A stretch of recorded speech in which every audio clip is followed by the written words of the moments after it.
আসসালামু আলাইকুম সুপ্রিয় শিক্ষার্থীবৃন্দ, আশা করি আপনারা সবাই ভালো আছেন। আজকে আমরা লিনিয়ার প্রোগ্রামিং সাবজেক্টের চ্যাপ্টার 5-এর একটি প্রশ্ন আলোচনা করব। প্রশ্নটি হলো, লিনিয়ার প্রোগ্রামিং সমস্যা সমাধানের জন্য সিম্পলেক্স অ্যালগরিদমটি লিখো, অর্থাৎ ধাপসমূহ লিখতে বলছে। তোমার এই প্রশ্নটি 14 সালে চলে আসছে। এখন আমরা সলিউশন করব। তো দেখো, তাহলে সিম্পলেক্স পদ্ধতির অ্যালগরিদমটা হলো ধাপ 1। সেটা হলো প্রয়োজনীয় সংখ্যক কমতি এবং এখানে বাড়তি চলক লিখবা। প্রয়োজনীয় সংখ্যক কমতি ও বাড়তি চলক যুক্ত করে এখানে কমতি অথবা বাড়তি চলক লিখবা। ঠিক আছে, কমতি এখানে লিখবা প্রয়োজনীয় সংখ্যক কমতি অথবা বাড়তি চলক যুক্ত করে অসমতাগুলোকে কি সমীকরণে পরিণত করতে হবে। সেক্ষেত্রে সকল ধ্রুবক কী হবে, 0 থেকে বড় বা সমান হবে। তো এটা দ্বারা বুঝায়, আমি তোমাদের এক্সাম্পল মাধ্যমে বুঝাই।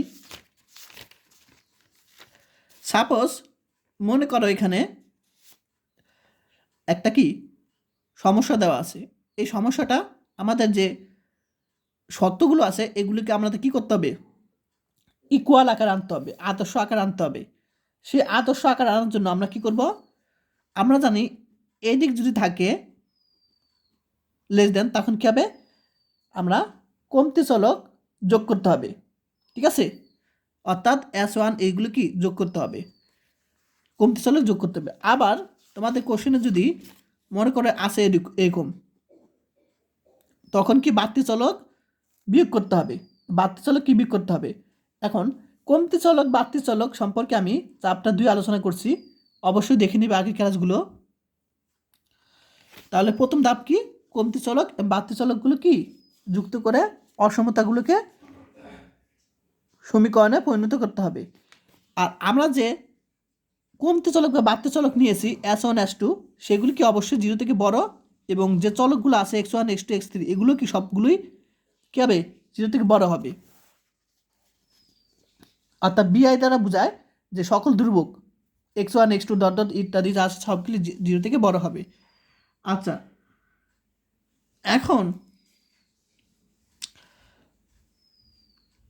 এখন 2 নম্বর ধাপ হলো যে আদি পুনরাবৃত্তিক সিম্পলেক্স ছক গঠন করে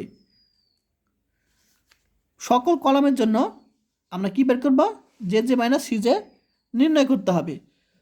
ঠিক আছে, তো প্রথমে আমরা এরকম কি করব, আমরা বক্স অঙ্কন করব। ঠিক আছে, এই বক্স অঙ্কন করার পর আমরা জে মাইনাস সিজে বের করতে হবে। ঠিক আছে, জে মাইনাস সিজে বের করতে হবে। তৃতীয় ধাপ, এখন এই ধাপে প্রদত্ত সমস্যা অনুযায়ী নিম্নরূপ সিদ্ধান্ত গ্রহণ করতে হবে। তো এখানে আছে গরিষ্ঠকরণ সমস্যার ক্ষেত্রে, আরেকটা আছে লঘিষ্ঠকরণ সমস্যার ক্ষেত্রে।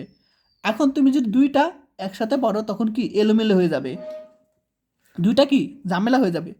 তো আমরা সবসময় গরিষ্ঠকরণের মাধ্যমে সমাধান করব। তো প্রশ্ন যদি তোমাদের থাকে, মনে করো তোমাদের প্রশ্ন থাকলো সর্বনিম্নকরণ অর্থাৎ লঘিষ্ঠকরণ, সেটাকে আমরা কি এখানে মাইনাস দিয়ে গুণ করে আমরা সর্বোচ্চকরণ অর্থাৎ গরিষ্ঠকরণে নিয়ে আসবো। এখানে মাইনাস দিয়ে গুণ করে আমরা কি করব, সর্বোচ্চকরণ বা গরিষ্ঠকরণ নিয়ে আসবো। তারপর শেষে আমরা আমরা কি করব, যে মানটা পেয়েছি সেটাতে মাইনাস দিয়ে গুণ করলে আমরা কি জেড মিনিমাইজ পেয়ে যাব, অর্থাৎ সর্বনিম্নকরণ পেয়ে যাব। তাহলে আশা করি সবাই বুঝতে পারছো। তো এখন আমরা গরিষ্ঠকরণের মাধ্যমে নিয়ে এসে সমাধান করব। তাহলে আমরা গরিষ্ঠকরণটা আমরা শিখবো, শুধু লঘিষ্ঠকরণ দরকার নেই। তো যদি সকল কলামের জন্য J minus C J greater than or equal 0 হয়, মনে করো এখানে আমরা এই যে মাইনাস সি জে এই কলামগুলো, এই যে এখানে যে মানগুলো সেগুলো কি 0 বা 0 থেকে বড় পেয়েছি, তাহলে কিন্তু এই ধাপে সমস্যা সমাধান পাওয়া যাবে এবং প্রক্রিয়াটি শেষ। আর যদি এখানে যদি আমরা মাইনাস কোন অংশ পাই, তাহলে এই প্রক্রিয়া চলতেই থাকবে।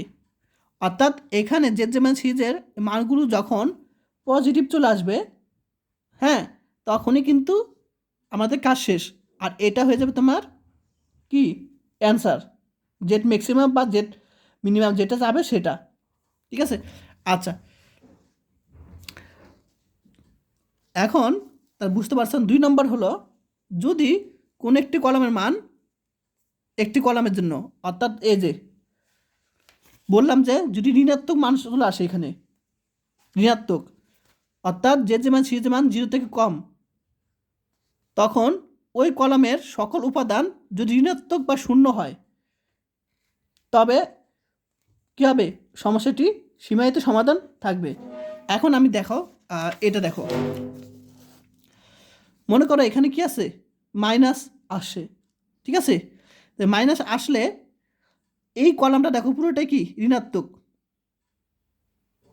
এখানে বলছে যদি ওই কলামের সকল উপাদান কি হয়, ঋণাত্মক হয় বা শূন্য হয়, তখন সমস্যাটির সীমায়িত সমাধান থাকবে। তাহলে দেখো এখানে ঋণাত্মক চলে আসছে এই কলামের, তাহলে এটা সমস্যার সমাধান রয়েছে। ক্লিয়ার? এক্ষেত্রে প্রক্রিয়াটি এখানে শেষ হয়ে যাবে, অন্যথায় আর কি পরবর্তী যে ধাপে যেতে হবে। অর্থাৎ আমরা মনে করি এখানে মাইনাস পেয়েছি, -9 পাওয়ার পর এখানে দেখবা যে প্রত্যেকটা মানে কি মাইনাস অংশ বা 0। ঠিক আছে, এখানে 0, এখানে প্রত্যেকটা 0, তখন কি কাজ শেষ হয়ে যাবে, আর লাগবে না। ঠিক আছে, একটু করলে শেষ। আর যদি এখানে পজিটিভ পাই তখনও কিন্তু কাজ শেষ, আমাদের লঘিষ্ঠকরণটা লাগবে না লঘিষ্ঠ সমস্যার ক্ষেত্রে। ঠিক আছে, আমরা গরিষ্ঠ ক্ষেত্রে কাজ করবো, কারণ লঘিষ্ঠ করলে আবার এলোমেলো হয়ে যাবে। এখন 4 নম্বর ধাপ, গরিষ্ঠ সমস্যার ক্ষেত্রে যে কলামটির জন্য যে মাইনাস সিজে এর মান সর্বাধিক। ঠিক আছে, যে কলামটির জন্য যে মাইনাস সিজে এর মান সর্বাধিক ঋণাত্মক, সেই কলামটিকে পিভট কলাম হিসেবে চিহ্নিত করতে হবে। অর্থাৎ মনে করো এখানে এগুলির মধ্যে সর্বাধিক বড় ঋণাত্মক সংখ্যা কোনটা বলো তো? -11, এটা সবচেয়ে বড়। তাহলে এটা আমরা কি পিভট কলাম বিবেচনা করতে হবে, এটা এখানে বোঝানো হয়েছে। যদি 2 বা ততোধিক অধিক কলামের ক্ষেত্রে যে মান সিজে সর্বাধিক ঋণাত্মক মান সমান হয়, তবে যে কোনো একটিকে পিভট কলাম হিসেবে বিবেচনা করে দিতে পারে। অর্থাৎ মনে করো এখানে -10 কি সর্বাধিক বড়, এখানে -10, তো 2 জায়গায় যদি -10 মনে করো আছে, তখন যে কোনো একটা ধুয়ে নিলেই হয়ে যাবে। আচ্ছা, তাহলে 4 নম্বর ধাপ শেষ। এখন 5 নম্বর ধাপ, পিভট কলামের ধনাত্মক উপাদানসমূহ দ্বারা বিআই কে ভাগ করে, এই যে এখানে যে বিআই আছে, তাহলে আমি দেখা দিই এখানে এক্সাম্পলের মাধ্যমে। তাহলে মনে করো এখানে পিভট কলাম, ঠিক আছে, তো পিভট কলামের ধনাত্মক সংখ্যা বা শূন্য যেটা আছে, শূন্য বা ধনাত্মক। আচ্ছা, আমি এখান থেকে দেখাই, এই যে এখান থেকে দেখাই। তো এটা হলো পিভট কলাম। তো পিভট কলামের এই যে ধনাত্মক সংখ্যা, ঠিক আছে, এই ধনাত্মক সংখ্যাকে আমরা বিআই দ্বারা ভাগ করতে হবে। এগুলো বিআই, B1 B2 বিআই দ্বারা ভাগ করে আমরা এরকম মান পাবো। ঠিক আছে, লঘিষ্ঠ অনুপাত পাবো। এখন এখানে কন্ডিশন আছে, মনে করো এটা কি পিভট কলাম, কারণ এখানে এখানে মাইনাস হবে এখানে। আচ্ছা, যাই হোক, এটা তোমার পিভট কলাম। এই পিভট কলাম এটা দ্বারা ভাগ করতে হবে। এখন আমরা যদি এই অংশটা এটা ভাগ করি তখন মাইনাস আসবে, তো এখানে ঋণাত্মক সংখ্যা হবে না। ঠিক আছে, আবার এটা দ্বারা 0 ভাগ করি, অর্থাৎ 3/2 ভাগ 0, তাই কোনো কিছু নিচে যদি 0 দেই তাহলে কী হয়ে যাবে, অসংজ্ঞায়িত হয়ে যাবে। তখন কি আমরা এরকম ডাক দিব, অর্থাৎ 0 এবং বা অসংজ্ঞায়িত পেলে আমরা এরকম ডাক দিয়ে দিব মানটা, শুধু পজিটিভটা এখানে নিব। ক্লিয়ার? তাহলে পিভট কলামের ধনাত্মক মানসমূহ দ্বারা বিআইকে ভাগ করে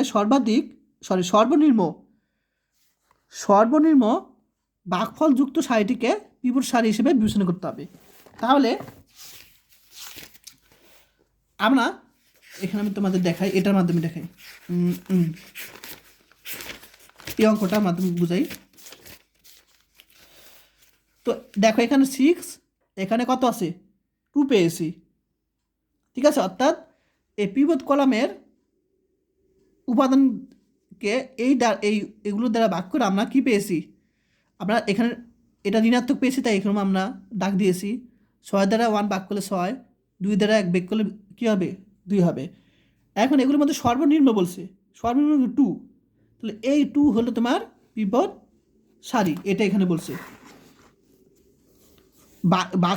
ফল সারিটিকে পিভট সারি হিসেবে বিবেচনা করা হবে সর্বনিম্ন সারিটিকে, ঠিক আছে। অর্থাৎ ভাগ করে যে আমরা সর্বনিম্ন কত 2 পেয়েছি সর্বনিম্ন মান, সেই সারিটিকে বলা হয় পিভট সারি বলা হয়। সর্বনিম্ন ভাগযুক্ত একাধিক সারি থাকলে যে কোনো একটি নিলে হয়ে যাবে পিভট সারি। এখন 6 নম্বর ধাপ হলো পিভট সারি ও পিভট কলামের ছেদ উপাদানকে পিভট সারি হিসেবে বিবেচনা করা হবে। তাহলে দেখো এটা হলো পিভট কলাম আর এটা হলো তোমার পিভট সারি, কোনটা বলো তো, এই যে এটা সব ছোট, এটা পিভট সারি, এটা পিভট কলাম। তাহলে পিভট সারি পিভট কলাম ছেদ করছে কি 1কে, তো এই 1 হলো পিভট উপাদান। আসলে সবাই বুঝতে পেরেছো। 7 নম্বর ধাপ হলো নতুন ছকে, আমরা যখন নতুন একটা ছক নিব, নতুন ছকে পিভট সারির প্রত্যেক উপাদানকে পিভট উপাদানটা ভাগ করতে হবে। অর্থাৎ মনে করো এখানে কি নতুন একটা সারি, এটা তো প্রথম শেষ বক্স, এখন নতুন সারি বের করব। তাহলে আমরা এই পিভট সারির কি আছে 1 আছে, সেই 1 দ্বারা প্রত্যেকটাকে ভাগ করতে হবে। এখানে মনে করো পিভট উপাদান, মনে করো এখানে পিভট উপাদান 5 আছে,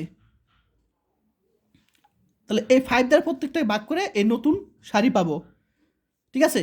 তাহলে এখানে যা থাকবে তার দ্বারা প্রত্যেকটাকে ভাগ করে নতুন সারি পাবো এখানে, ক্লিয়ার, এটা এখানে বলছে। তারপর পিভট সারি ব্যতীত অন্য সারিগুলো নিচের নিয়মে আমরা বের করতে হবে।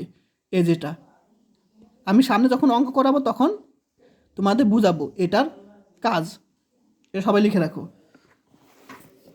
অর্থাৎ মনে করো এখানে কত আছে পিভট কলাম 1, সরি পিভট সারি পিভট উপাদান আছে 1, তাহলে 1 দ্বারা প্রত্যেকটা ভাগ করে এরকম পেয়েছি। এখন পিভট সারির আমরা যে মানটা পেয়েছি এটা বাদে এই অন্য অন্য দুটো সারি আছে, যে এই যে এইটার পরিবর্তে এটা, এটার পরিবর্তে এটা, কীভাবে পাবো, এটা পাবো হলো এই প্রক্রিয়ার মাধ্যমে, যখন অঙ্ক করবো তখন বুঝতে পারবে। তারপর সবার লাস্টে পুনরায় যে মানে সিজে নির্ণয় করতে হবে, ঠিক আছে, এবং 3 নং ধাপ অনুসারে পদ্ধতিকরণ করতে হবে। অর্থাৎ 3 নং ধাপে দেখবো যে 0 থেকে বড় হয় কি না, যদি 0 থেকে বড় বা সমান হয় তখন শেষ, না হলে প্রক্রিয়া চলতেই থাকবে এরকম, ঠিক আছে, এরকম চলতেই থাকবে।